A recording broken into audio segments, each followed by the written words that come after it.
In life, there's a calmness, a peace that you can reach if you understand what the end is. If you're working on a project and you don't know what that end project is supposed to be, what it's supposed to represent, it creates a serious discomfort in your mind, more or less a loudness. And there's a philosophy that talks about that.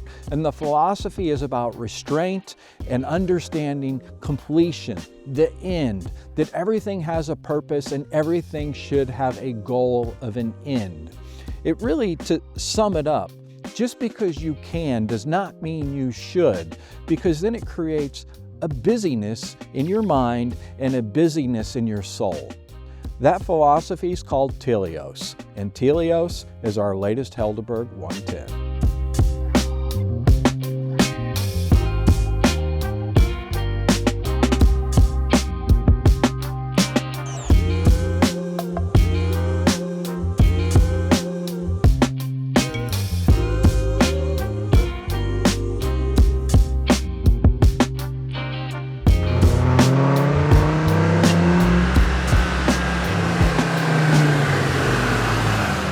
Hi, I'm Paul and this is Lucy, and today we're going to talk about Telios. But before we do that, let me share a little philosophy that I study, that I think a lot about, because if you've watched any of my videos, not any, but some of my videos, you know that I talk about a peace and slowing down and enjoying life and being present. And these are all important things. But for a number of years, when I would work on a project, I would always have to bring everyone centered. And what I mean by centered is saying, what is the purpose and what does the end look like?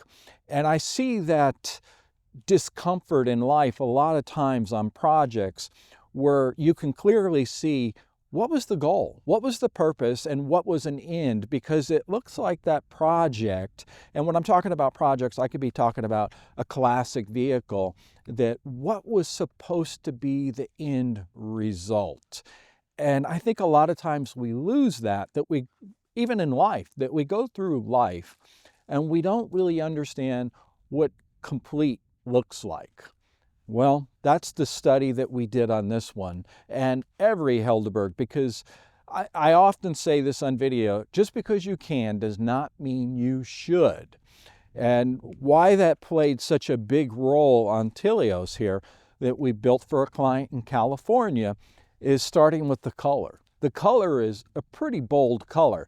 And I also say a lot of times too that you truly have to see a Helderburg in person to understand the beauty and the perfection of the lines and the depth of the paint and the interior and everything that goes into it. But again, this paint is beautiful. It's not a metallic, it's a custom mix, but it's a bold color. When you're driving down the road, it has a serious presence. When it's parked in the parking lot, it has a serious presence. It's an absolute head turner that people are clearly going to notice it. And it really is a fine line the way the color is represented, because some could say, is it masculine or is it feminine? And to see it in person, it can go either way. It's a bold color, but it's also a relaxing, a peaceful color too, but it's definitely not a color that you normally see by any stretch of the imagination. So with the boldness of the color, the boldness of the stance, and then even the boldness of the interior, there had to be restraint. And what I mean by that is we could have done a lot of additional things on the front end. For example, we could have changed that out and put a little more pop of color with a winch and one of our custom, well, this is one of our custom Helderburg bumpers, but one of our Helderburg winch bumpers, but that would have created more weight on the front. It would have basically said, oh, we've went a little further. And that was when I was talking to the client, understanding exactly what he was trying to achieve, that I was able to create that limitation and say, no, we shouldn't do that. Moving on too, I mean, a lot of times you see a Helderburg that has this 6-point adventure rack on it. And there was even a discussion, do we do this adventure rack? And I was like, John, we need restraint on this design because we only need one star of the show. And the star of the show, as I've made pretty clear, is the color. And then everything else just complements it. The stance complements it. The bumper, the simplicity of the bumper complements it. So talking about the custom bumper, the one thing I want to point out, just so you know, so you're not commenting because I'm talking about yellow. We're still waiting for the tow hooks. They're getting powder coated and they're going to be yellow, and I'll tell you a little more why yellow is important. But it's essentially with anything in life, the way you dress, that not everything can scream. You have to have that one, you can have that one thing that will ask for attention, but then everything else needs to complement it. So moving down, I mean, for example, and this is one thing and I talk about in the design process too, is the roof. What color do we do the roof? And if you followed me, you know that I love fashion and clothing and all that. So the roof is black, and the reason that the roof is black is fashion sense. If you're wearing a black hat, you need to be wearing black shoes. With a custom Helderburg, if we have a black roof, then of course we need to have black wheels. If we have a white roof, then we need to have silver or white wheels. Again, fashion, black hat, black shoes, white hat, white shoes. So you see how it all plays, but it even goes a little farther too, because when you're creating something like this, you're saying, what is going to be the persona? Do I want a classic persona or do I want a more modern persona? So again, what would a white roof do and what does a black roof do? So there's a difference. So Telios is a design of restraint. And now let's take a look at the interior, because this is where it got really fun. And one of the things that John said, he sent me some pictures and he says, I have a Dino. I have a Ferrari Dino, and it's that beautiful, bright yellow color. And I'm like, oh, that's going to be perfect. So I want to create some synergy between your Helderburg and your Dino. So when they're both sitting in the garage, you can clearly see that, oh, I bought this Dino. It's this bright yellow color. And if you've ever seen that color, you'll know what I'm talking about. It's a beautiful color. But then it's going to say, oh, look at this classic, this custom Helderburg that you have here. And it will, the thing is, with this sitting beside the Dino, it doesn't say that John just bought what was available, meaning that he just went out and got something just to put in the garage. It says, no, this individual is basically a curator, and he curated another vehicle, another work of art to go along with the Dino. And I think that's important with anything in life. I mean, whether it's the vehicles that you own in the garage, does it look curated, or does it look like you just had a wild whim and you started adding vehicles because you could? And again, anything in life, just because you can doesn't mean you should. But let's look at the interior and see how we went extremely bold, but restrained.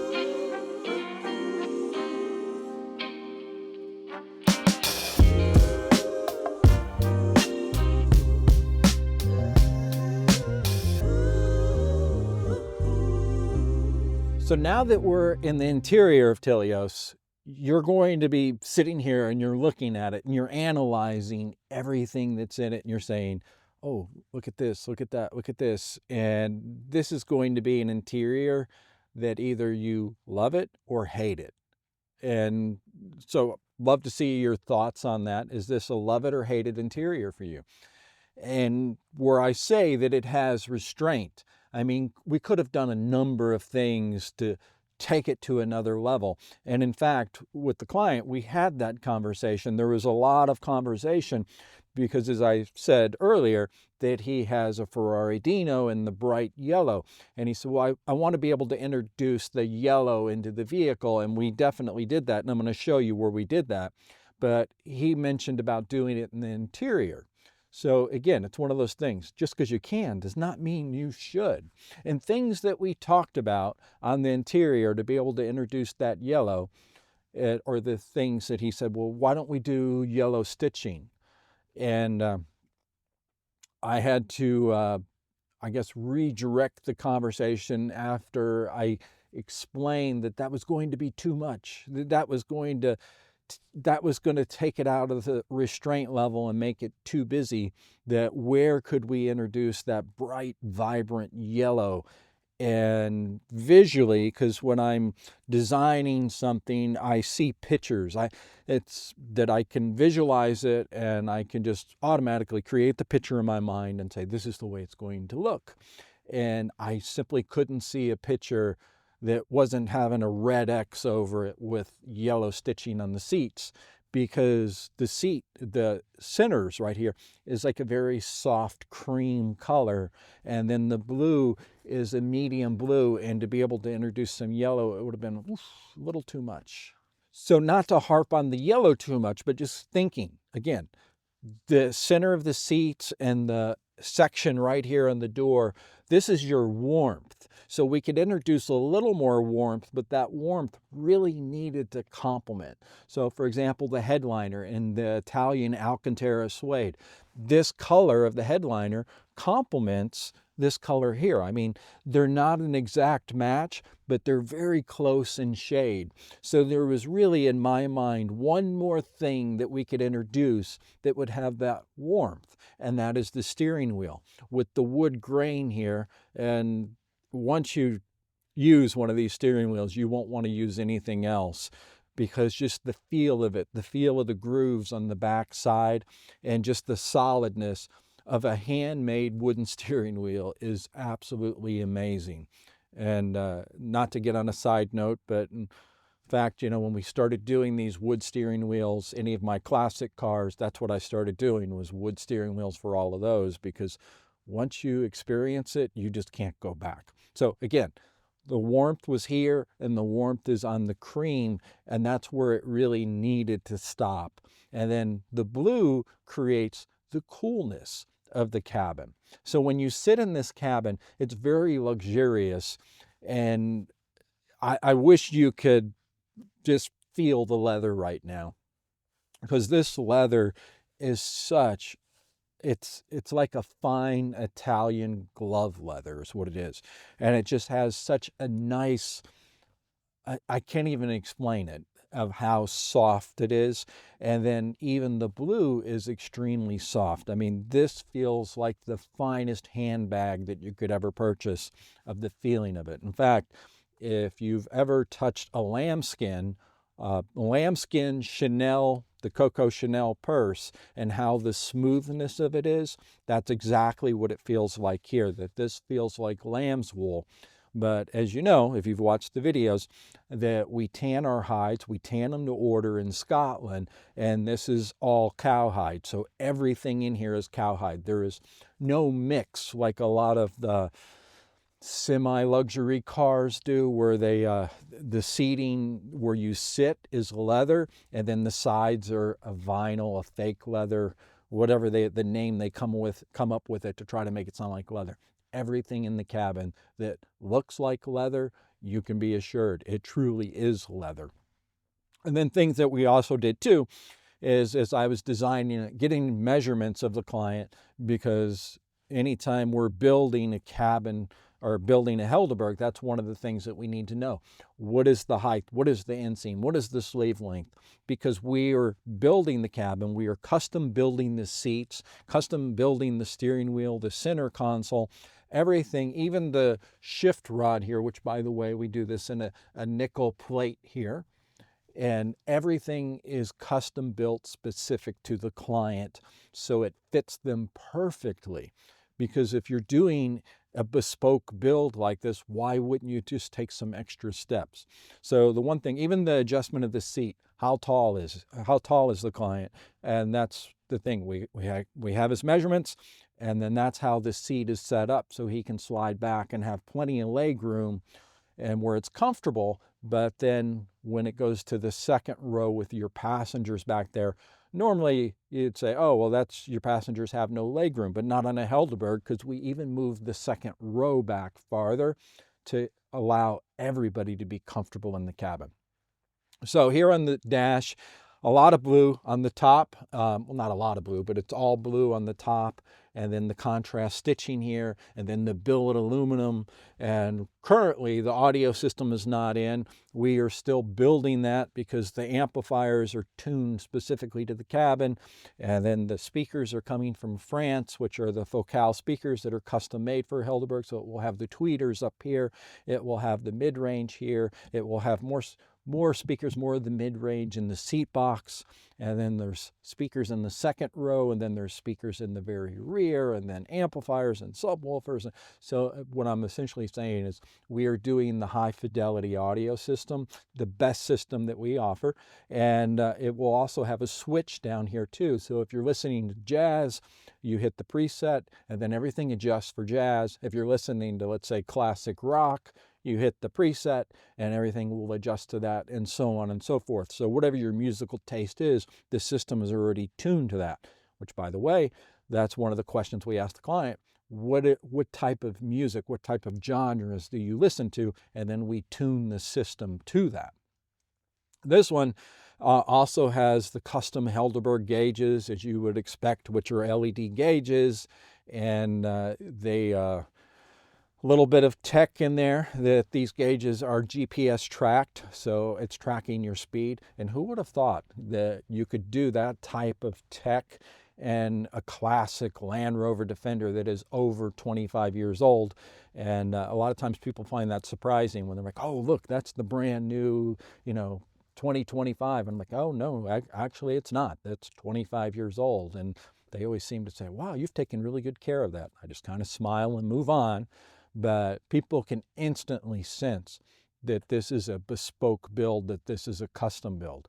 And that's what the client loves about it too, because it's built entirely around them. Not only their physical size, but how are they going to use it? So now let's take a look at the second row, because we did something a little different in the second row from normal, and then we'll move to the cargo.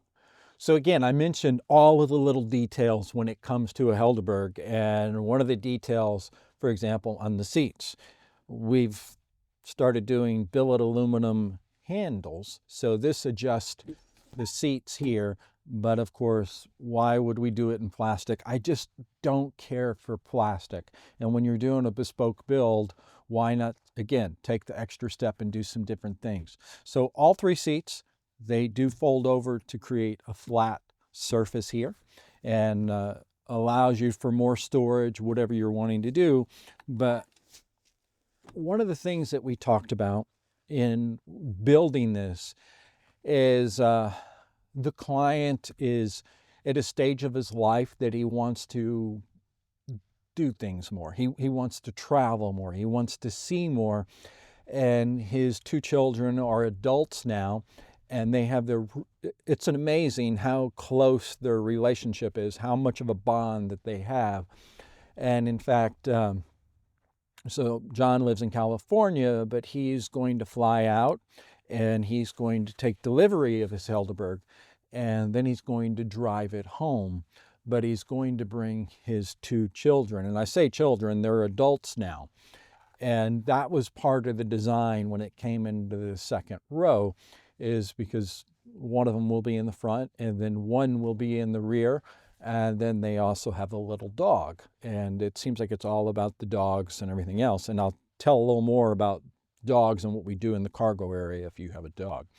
But again, this is a purpose built in everything, that knowing that he's going to use this as a long distance transport, that's what told us, okay, well, we need to do some different things to the suspension. We need to do some different things to the powertrain, different things to sound deadening, and because of the high fidelity audio system. But sound deadening is just a staple in every Helderburg. But there's a number of things that happen to make sure that it fills everything that he wants. So 3 buckets across the back here. Normally, what you see in a Helderburg is we do a center console right here.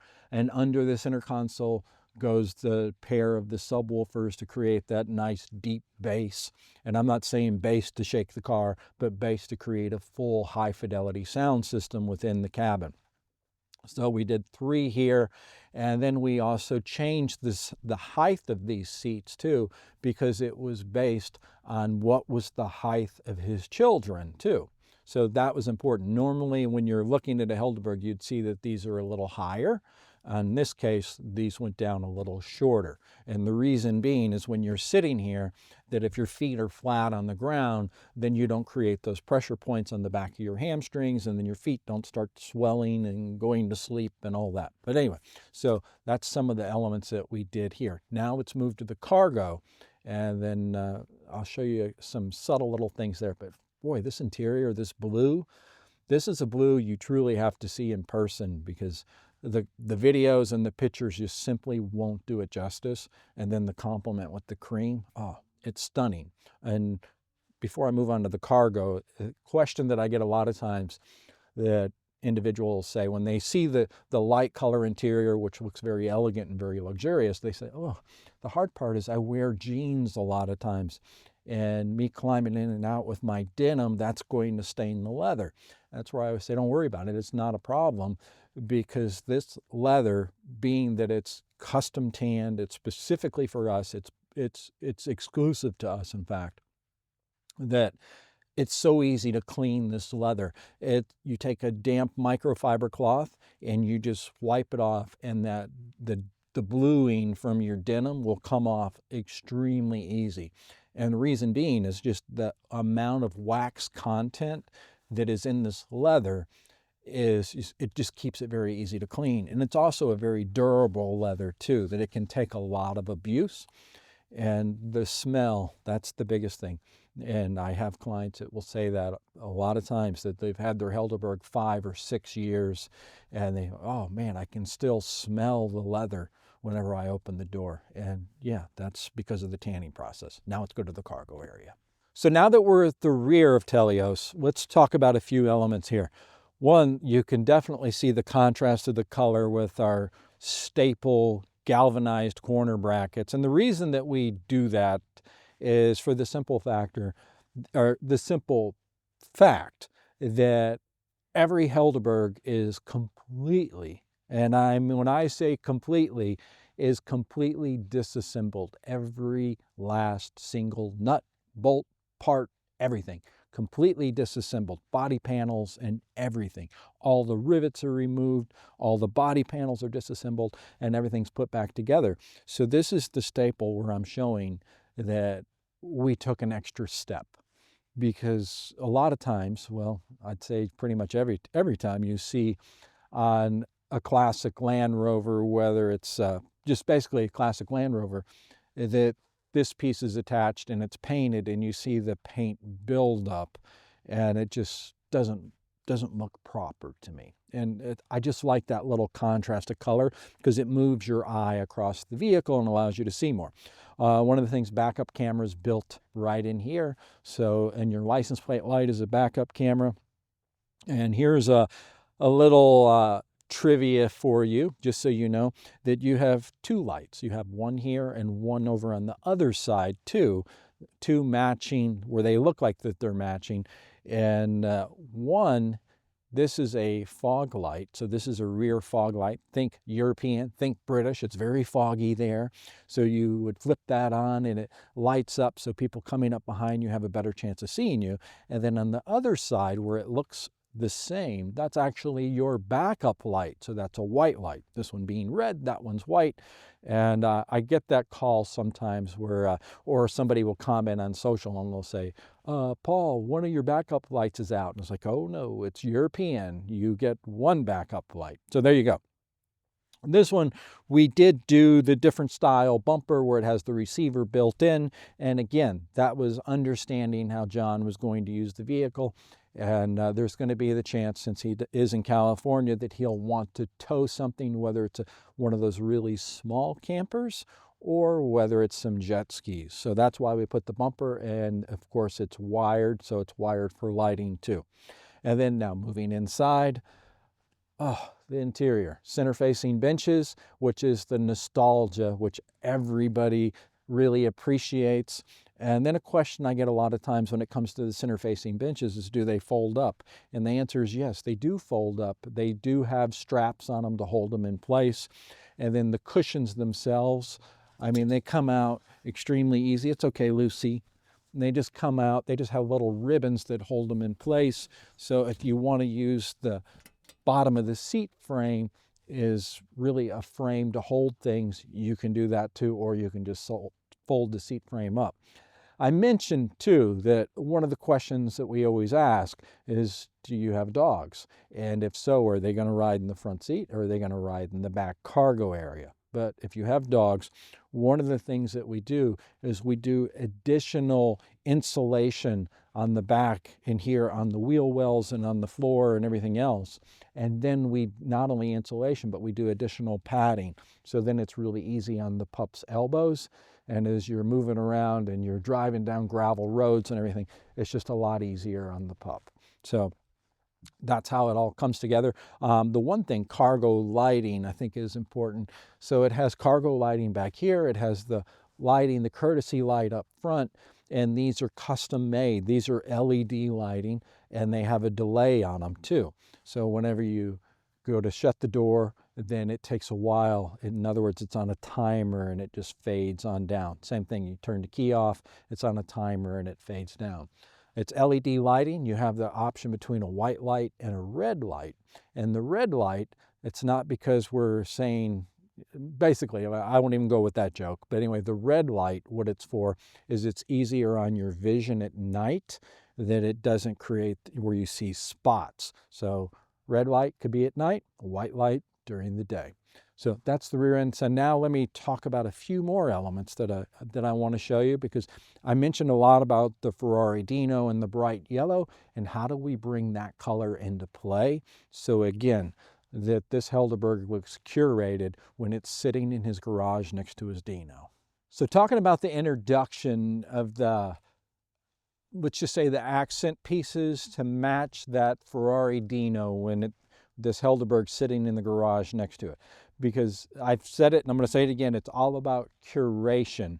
That there's a certain joy, a certain pleasure in life, and part of it might be the hunt, but I think part of it is the learning of when you go to curate something. And I'm sure you've seen it many a times, that when you walk into somebody's garage and there's really not any type of a curation, and maybe you didn't really realize it, but you kind of felt an uneasy, that it felt busy or it felt loud.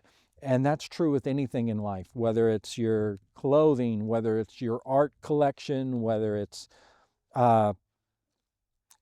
just anything. And so to talk about what we did here, of knowing what was the product, the completion going to be, and you know your start and you know your completion, and then you figure out how you're going to get there.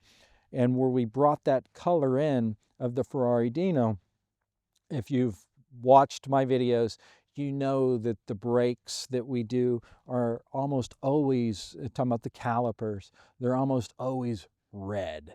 And red is just gives it that pop of color, that little sports car feel to it. And I know it's a classic Land Rover, and you're thinking, well, why would you want a sports car feel?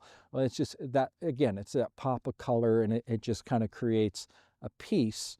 But here, these calipers are the Ferrari Dino vibrant yellow. But what we did with the Helderburg logos too, is we wanted the Helderburg logos to have much more of a hologram effect to it. So when we created when we ground in the logos, which those are not stickers, that's all ground in, you can see when you look very close of how when they brought the grinding in, that they did it in patterns and they moved it down, much like a jeweler will do on a very decorated dial of a watch, that it has the different effects where it's like boom, boom, boom, and it moves down to create that hologram effect. And that's exactly what we did. So powder coated the calipers to match the Dino, and then the radius arms, a lot of times we do them in the yellow or we do them in the red, but we powder coated them So the radius arms on the front, radius arm on the rear, along with the calipers, brought that in. And quite honestly, that was enough. That was enough to show the curation and bring the yellow in, because if we would have started introducing yellow more, it just wouldn't have looked like it was thoughtful. It would have looked like, well, we just added it in, but we didn't know what the completion is. Hence, Telios is a complete, and it's a study of being refined, but also having restraint.